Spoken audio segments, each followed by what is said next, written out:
Hello everyone, my name is Lowko, and today it is time for a professional match of StarCraft 2. It's time for a Terran versus Protoss, where we find ourselves on the map Pillars of Gold.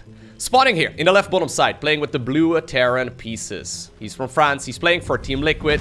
He's cancelling his very first supply depot and now repositions it at the correct position at the top of the ramp, and he goes by the name of Clem.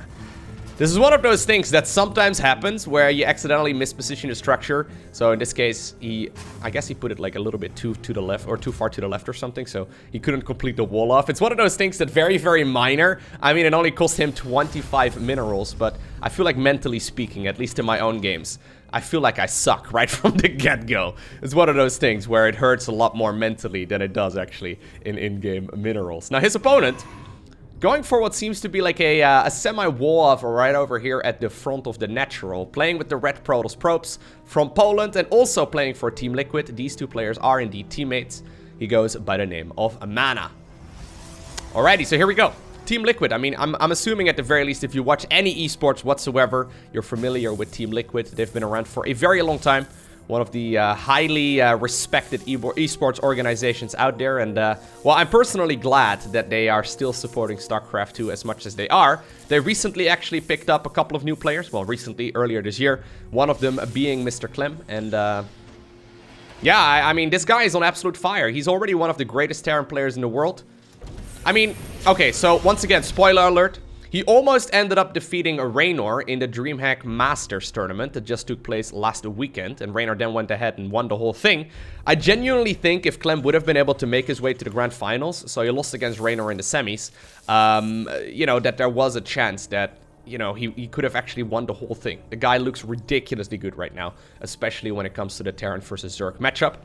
There's actually one game from that series in particular, the Clem versus Raynor series. Game number 1 actually on Golden Wool that I would love to go ahead and cast for you. I mean, I've already seen the game, but if they release the replay pack, it's one of the greatest Terran versus Zerg games I've ever seen. And as you guys know, it's my favorite matchup. I watch a lot of Terran versus Zerg. Yeah, I will definitely go ahead and cast that game myself as well. Now, luckily here for MaNa, it is going to be, you know, a relatively easy defense here, despite like this wall off over here.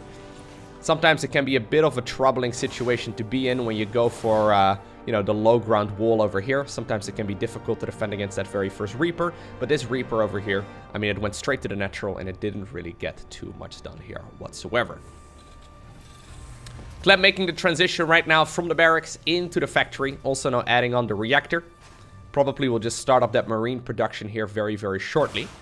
MaNa looking to see if he can continue the scouting here as well, but he really wants to see if he can potentially even get the Reaper kill. Should be able to get it here. Oh! Oh! Nice! That was beautiful. He actually purposefully grenaded his own Reaper there, knowing that apparently the separation between the two units would be big enough, or at the very least, there would be a chance that the Reaper could go all the way back home. That's a small move, but I mean, after accidentally being forced to cancel your own supply depot there, right? That's a nice way of getting back into it. Twilight Council and Robo in the meantime on the other side of the map, so probably going to be that Blink Stalker opener that we see so very much right now in this matchup. It's very good. I mean, you could go for something else. We'll see in just a little bit. This is already quite a few adepts, though. Maybe he wants to go for glaives here instead. We'll see. He hasn't started up anything just yet. He doesn't have the gas for it. Okay, no, it is going to be Blink. I glanced over in the production tab, then I glanced at the bottom of the screen. I noticed he didn't have any gas, but in the meantime, he just started up the research there for the Blink. So that does make sense. He's going to be able to start the harassment up with those, Ooh, this is actually, oh my god. No, okay, I was going to say that's a bait. He's going to start up the harassment here with Stalkers in just a little bit, and Stalkers obviously absolutely amazing when controlled well. That is Reaper. Oh, he wants to get in really badly. Does pass that very first Stalker, but it turns out there was a second guard guarding the ramp right over here. We'll not be able to spot exactly what it is that this Protoss player is going for, but most of the time, I mean, while it's nice to know as a Terran player to know exactly what it is Protoss will be going for, all of the Terran build orders that these top-level guys play are kind of good against everything, right? He doesn't really need to take a whole lot of risks. As you can see, though, he does decide to add on the 2 barracks, which may very well be a result of him not being able to get that scout. Alternatively, obviously, he could have gone for the additional command center, but this is just a little bit safer. In the meantime, though, while Blink is almost halfway done, A Hellion does scout this War Prism, but there's already a third Nexus going up as well. And that's what I think this Hellion is looking for right now. He needs to know the timing of it. So most of the time it's either 4 minutes or 5 minutes. That seems to be what most Protoss players are going for right now in this particular matchup. And knowing that it's there will always be very helpful. Now, good pickup there. As you can see, Blink is not done yet, but if you have a Prism, you can kind of give every single Protoss unit Blink. So that's nice. Nice little bit of micro potential here for sure. In the meantime, inside of the main base, the big switcheroo is played between all of the different Terran structures. No siege tank out just yet over here in the natural. He does have one inside of the main base. Oh, if he gets the Raven, that's nice. Yep, he does. Protoss players have gotten so good at just simply blinking around and not really losing anything. It always feels to me that whenever like one player gets really, really good at controlling something, even though everyone else was worse at it initially, they all of a sudden, out of nowhere, also get very, very good at it. I've heard that is apparently... I've brought this up on stream in the past as well. I've heard that apparently this is also the case in traditional sports. It's like when the first person like broke the 4-minute mile or whatever. I don't know how these things work, man. I don't do running. Anyways, all of a sudden apparently more people could break it, despite that being like a record before then. I may have had some of those numbers off. I'm not entirely sure how it works. But that seems to be the case as well in StarCraft though. Like, Parting showcased some ridiculous Blink Stalker micro. And even though nobody was really doing this all too much, I mean, it was kind of popular, but not as popular as it is right now. Now it feels like all of a sudden everyone is good at it. Like, MaNa is doing some excellent, excellent micro here with those Stalkers. Should be able to get a couple more units. Well, I say that, and he ends up losing quite a few of them. Does get the siege tank, though. I guess that's good, but I think he accidentally missed-targeted once there on that tank. Still a pretty good trait. I mean, getting that Raven kill earlier is actually real nice because it allows you to be far more comfortable as this game progresses. Timing attack potential though coming up right here for Clem. He did that, he did do that big switcheroo earlier, and you can see right there combat shield and stim pack line up right now with the +1 weapons upgrade as well for these bio units. Third command center though will finish up in a little bit, and he doesn't necessarily need to go for a timing, but he could if he wanted to. This is the timing attack that I recommend Terran players that are relatively new to always go for. Focus on getting all of those upgrades to finish up at the same time. It opens up a timing attack window, and well, believe it or not, if you execute these kind of pushes cleanly, right, and if you execute this kind of building placement and just all of these upgrades to line up nicely, you can go for a killer timing attack that will beat you, or that will beat pretty much every single Protoss player out there up to like Master Lead. If you do it well, that is, right? Timing attacks are the bread and butter of StarCraft 2. And interestingly enough, a lot of players, especially when trying to rank up on the ladder, don't actually go for them. Which is kind of crazy. I guess it's due to the fact that, like, at this level right now, you can see, like, Clem set himself up for the timing attack, but he never actually went for it. So he decided to go for the 3rd command center rather than the 4th and the 5th barracks. But I mean, if you're playing on the ladder, right, you can, instead of going for the 3rd CC there, you can go, you know, 4th and 5th barracks. Just hit him in the face right when all those upgrades finish up. And I can almost guarantee you that no one below Diamond League is going to be able to hold a crisp timing, you know? Like, just do it well. And I don't really see anyone holding it. Just go for a standard build order, and you'll probably be okay. Anyways, regardless, that is a subject for another video. Templar Archives here is coming up. In the meantime, by the way, Protoss did make a nice little army. He does have charge done. He does have blink obviously done as well. So he's going to be able to potentially go for a little bit of aggression. Prism here inside of the main base probably to try and see if he can potentially distract this. Don't think he can really go in there though, MaNa. Okay, now this is nice. If you can distract this Terran army and send some of the units over towards the main base. Big warpin over there as well. Maybe he can push forward right now at the same time. Go after those siege tanks. When the siege tanks are out of this unit composition, I mean, that makes attacking here significantly easier. In the meantime, though, most of the zealots there went to town on a bunch of those SCVs as well. That's actually 20 SCVs going down in the grand scheme of things. Also, a couple of workers falling over here at the 3rd base location. And MaNa, with the classic 1-2 punch, hits the opponent at 2 different angles, forces the opponent to split up. And now all of a sudden, he gets a massive, massive advantage. I mean, supply-wise, assuming he doesn't lose everything, supply-wise, this is not looking that amazing for him right now, but assuming he can stabilize and stay in this game for a little while longer, this is, yeah, a good position for him to be in for sure. Stim is not... Oh, God, actually, Storm is not quite done yet. Where is it? Ooh, he actually must have forgotten to start that upgrade. That's very, very painful. He instead now Chrono Boost out these two, knowing that they're likely not stunned. They're not likely gonna, you know, finish this one in time if Terran were to retaliate here. Clem actually playing very passively so far. I mean, killing a Terran's SCVs, very nice, obviously. Especially when you kill like 30 of them. That being said, mules are very good. So, you can't get too crazy with that kind of harassment. Okay, he's now finally chrono boosting out the Templar Archives upgrade there as well, which is really, really important. The High Templar, by the way, they're inside of the Warp Prism. Keep in mind, battery overcharge is available. There's also a Ghost, actually, trying to see if he can EMP some units. Oh, yeah, there we go. Nicely done. Yeah, battery overcharge is absolutely amazing in these kind of scenarios. It will force the target fire right there by Clem, but this is giving him valuable time to finish up the Psionic Storm upgrade, which is done right now. Bam! Oof. Well, that hurts. Oh, wow. Did he? Oh, my God. I think he just got the Prism. I actually wasn't quite paying attention there, but I think he must have gotten the Prism. And then also the 2 High Templar or so that were in there. Oh, my God, yeah. That is one nasty, nasty Widowmine hit there. And I guess that that brings Clem into a much better position right now, because this, in turn, now slows down the timing attack potential for MaNa once again. Alrighty.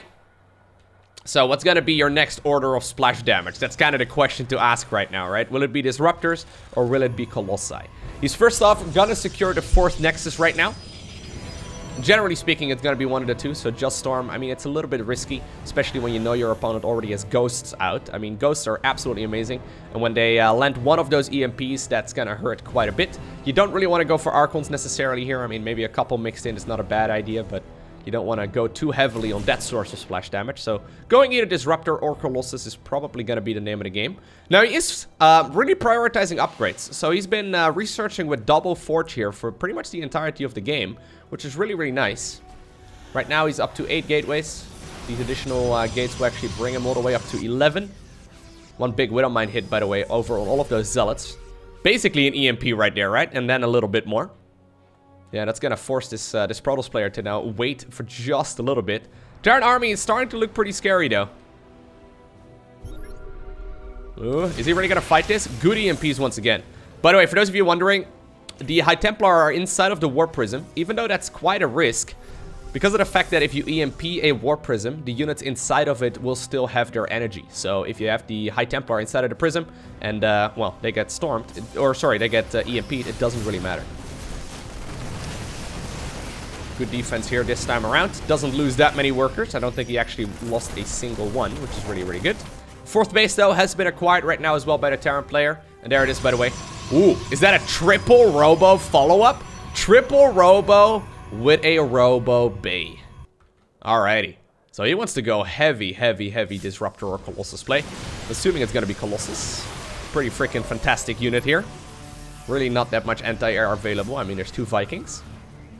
That being said, though, this is a very, very scary timing right now. This is the first time Clem is, for all intents and purposes, maxed out. Enhanced Shockwaves is going to finish up here as well in just a couple of seconds. 2-2 is done. He hasn't started up 3-3 yet. So that feels to me like he wants to go for an all-out assault here.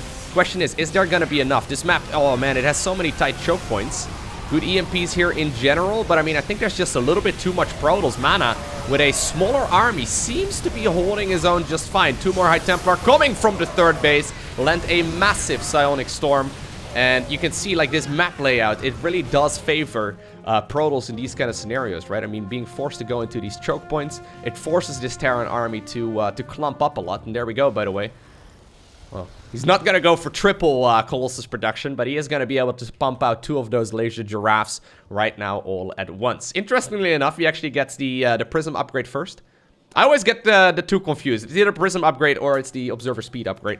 Regardless, he doesn't get the Extended Thermal Lens just yet, which makes the Colossi usable. Truth be told, without the Extended Thermal Lens upgrade, which basically increases their range, they're not nearly as helpful.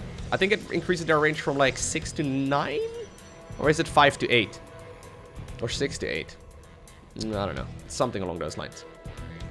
It basically makes them quite a bit nicer to use. So it's going to be the Gravitic Drive upgrade, which is the improvement for the Warp Prism.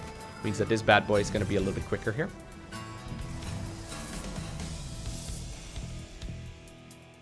Alrighty. Pretty passive game, though. I mean, we're 15 minutes into this so far. I did pick this game on purpose because it was a very, very long one. I mean, a big file size. I don't know what to expect. Curious to see where this will transition into right now, though. There's the fleet beacon, or sorry, the Terran fleet beacon coming up, the fusion core coming up. 3-3 will finish up in just a little bit as well. And he's going to be able to start up a late game Terran composition. Generally speaking, it will still be very heavily focused on Marines and Marauders. Wouldn't be surprised, though, to see a lot of Liberators here added into the mix as well. He still does not have the extended thermal lens. I think this is a mistake. He will probably realize this in just a little bit. He's not even researching it right now. Oh my god. What? Yo, what was that? MaNa! He just YOLO'd forward with the prism and then lost it. Okay, there finally we do see the extended thermal lens upgrade coming up. Little bit of sloppy movement here, though, by MaNa. Not gonna lie. I mean, he did a brilliant attack earlier on. Right now, though, it's looking a little bit dicey. This is a lot of Terran. He wants to see if he can potentially just kill those Colossi, and you can see without the ranged upgrade, they have a tendency to just go forward. Luckily for MaNa, though, that weren't all of his High Templar inside of that prism. He still had some, I think, over at the third base. So having a couple additional storms here, very, very helpful. There we go. Good blink forward there. Gets the Liberator, gets the siege tanks as well. All of the Colossi still remain, and once again, Clem is forced to back off. At the same time, small little hit squad right here of 3 Zealots. They got a ghost kill, which I guess already justifies their cost. Trading minerals for gas, pretty much always a good idea. Clem right now, though, taking a pretty brave positioning. When you take control of this area of the map, this location right over here, you can also take control of the bottom right-hand corner, the far bottom right, much, much easier. And having this planetary fortress over here gives Clem a good point to fall back to, which is absolutely awesome. Now, Extended Thermal Lance is going to finish here. He's also now adding up to 6 Colossi. That is a lot. Most of the time, we see like 3 of them. 7 Vikings at this point. 6 Colossi? That's a lot, man. Very scary. I mean, there's a lot of Marauders here into the mix as well. That's another prism that ends up falling here. I mean, it's good in general to put your units inside of those prisms, but a little bit shaky as well. Vikings, though, do get some good shots off. At the same time, there is once again that Zealot run by over here. 1 Hero Marine apparently being utilized here too. This planetary fortress, apparently MaNa does decide to jump on it. Good force field right there, preventing a lot of the SCVs from repairing, and he does get the kill. Zealots, though, in the meantime, got cleaned up as well over at the third base. Big storm once again on a lot of that Terran army. Oh, man. I don't know exactly what the win rate is for this map, but it kind of feels like it's really strong for Protoss. Is that just me? I mean, I don't play that much Terran and Protoss on the ladder, but it feels like there's so many tight choke points that just really favor the player with splash damage quite a bit. Obviously, EMP is also absolutely phenomenal. Apparently, MaNa, though, right now going for the full-on counterattack. Most of this Protoss army is looking a little bit empty as far as shields go.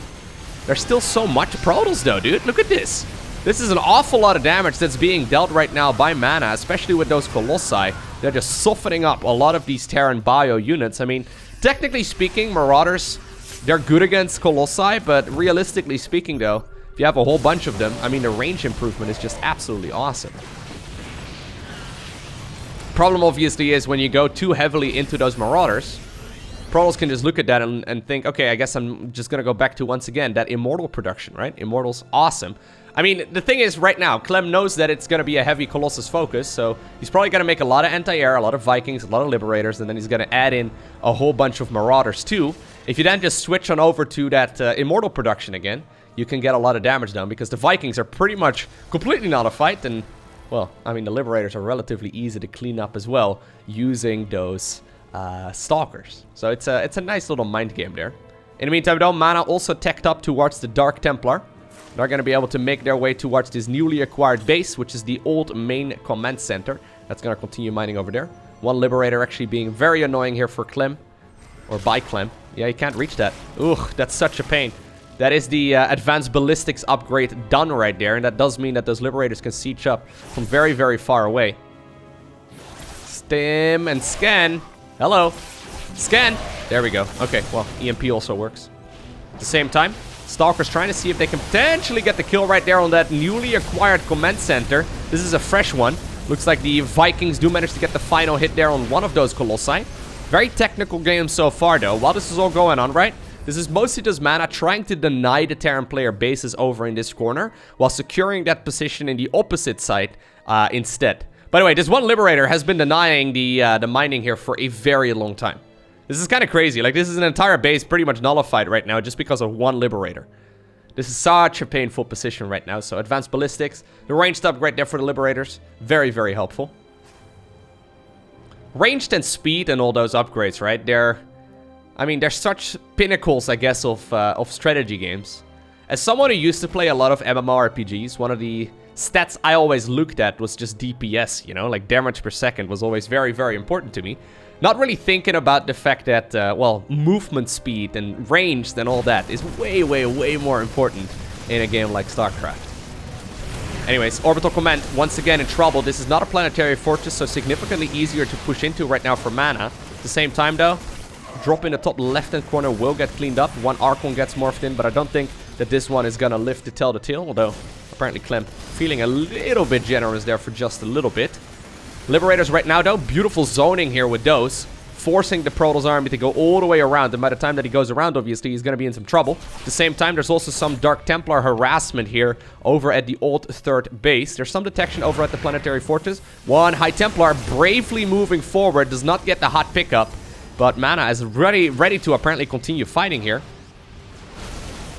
Man, this has been an absolute slaughterhouse of a game. So many units have gone down. Good target firing right there by MaNa once again on those Stalkers. Getting the kill on all of those Ghosts, and now also snipes that Orbital Command.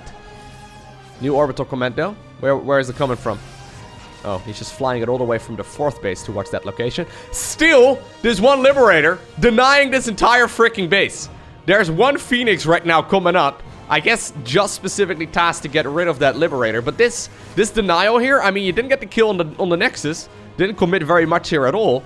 Every single mineral, or every single second that something's not mining is just so very painful. Alright, well, here we go. I don't even actually know who wins in a 1v1. Is it a Liberator or a Phoenix? Both have pretty pathetic air-to-air damage. Well, he gets one more pro kill on his way out, apparently. This is starting to come down right now, though, to the final resources, right? I mean, most of the bases are running dangerously low here. No mineral patches anymore over at lots of these expansions, which is pretty crazy. And that does mean that Protoss is expanding slowly but surely in the direction of the Terran bases. And, well, the same can be said right now for the Terran player. He's expanding in the direction of the Protoss. Both players, for all intents and purposes, still maxed out. They're going to be able to max out very, very quickly here. They're starting to run low on resources, though. I wasn't quite paying attention to the amount of money that both of them have, but it's very little. It's like we're going back to, like, the 6-minute mark. This is cool. Alright, Liberators once again setting themselves up. Come on, save the High Templar, bro! How many High Templar have gone down? Been a lot of dead High Templar this game so far. How many is that? 16. 16 High Templar and 6 Warp Prisms. Jeez. Alright, well, here we go. Terran ready to stake the engagement here. Protoss knows that he needs to hold on to this base, but he can't really get in there. The leapfrogging here of all of those Liberators is extremely well done. Slowly but surely zoning out this Protoss army. And while I was ready to commentate the fight, MaNa backed off. And it's probably the correct call for him to make. Terran right now, though, maxed out. MaNa about 30 supply behind. I like this Protoss army a lot, though. What if you add in a couple of Tempests, just to, like, target fire down the Liberators? I guess you're really super reliant on Stalkers. There's not that many Stalkers, though, and they get picked off so easily. At the same time, small hit squad over here. Over at the base that's finally mining again because of that one hero, Phoenix. At the same time, though, Terran is kind of stuck right now, though. Terran is kind of stuck in this very weird corner.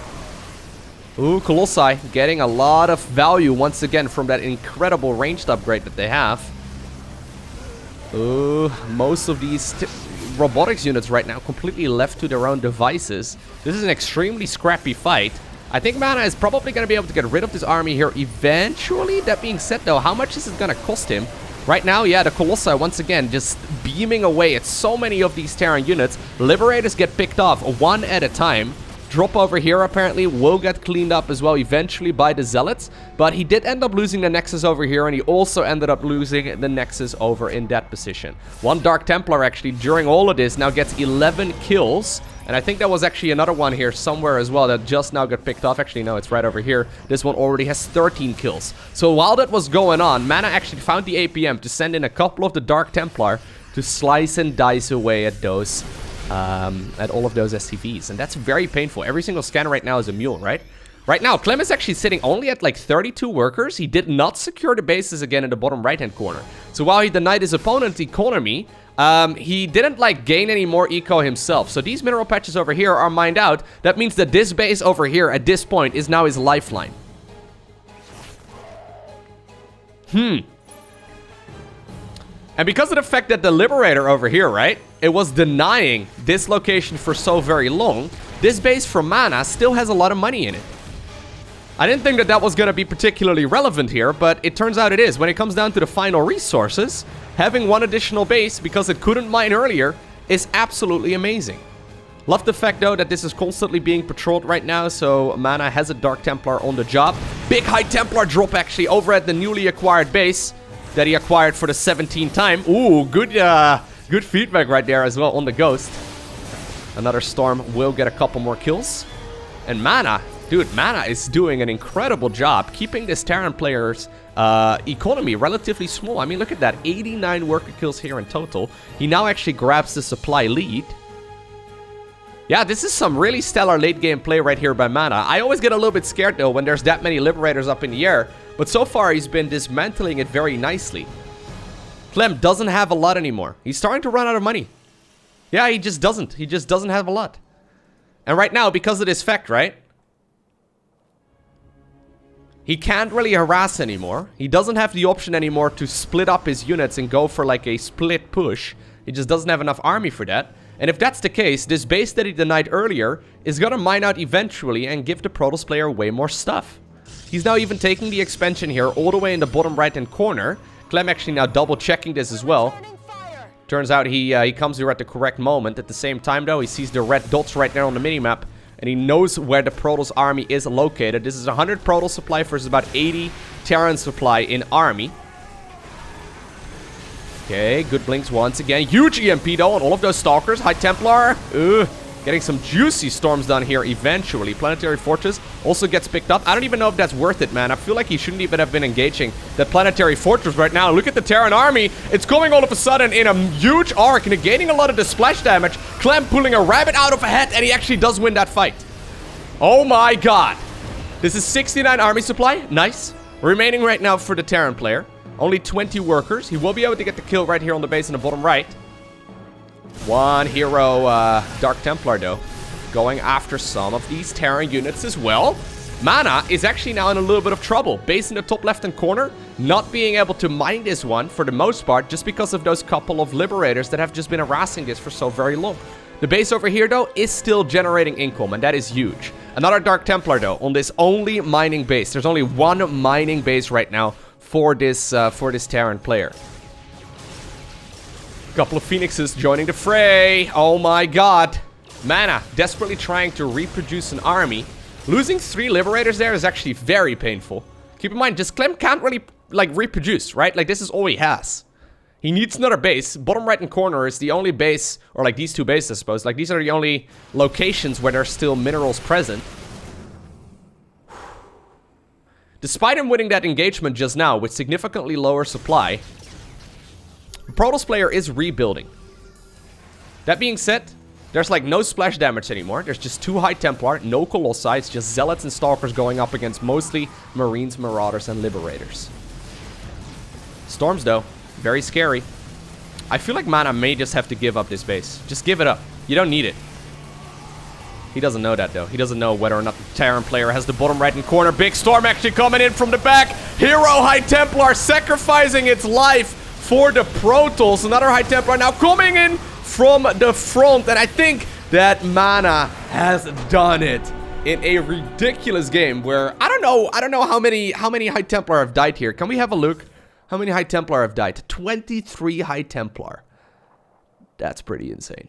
Anyways, I hope you enjoyed watching this video. If you did, make sure you hit that like button down below. If you want to see more, make sure you hit that subscribe button so you get notified as soon as future videos go live. Special shout out to the Patreon supporters. Thank you very much for your generosity. But for now, I want to thank you for watching. Have an amazing day. Don't forget to smile. And I'll see you once again in the next one.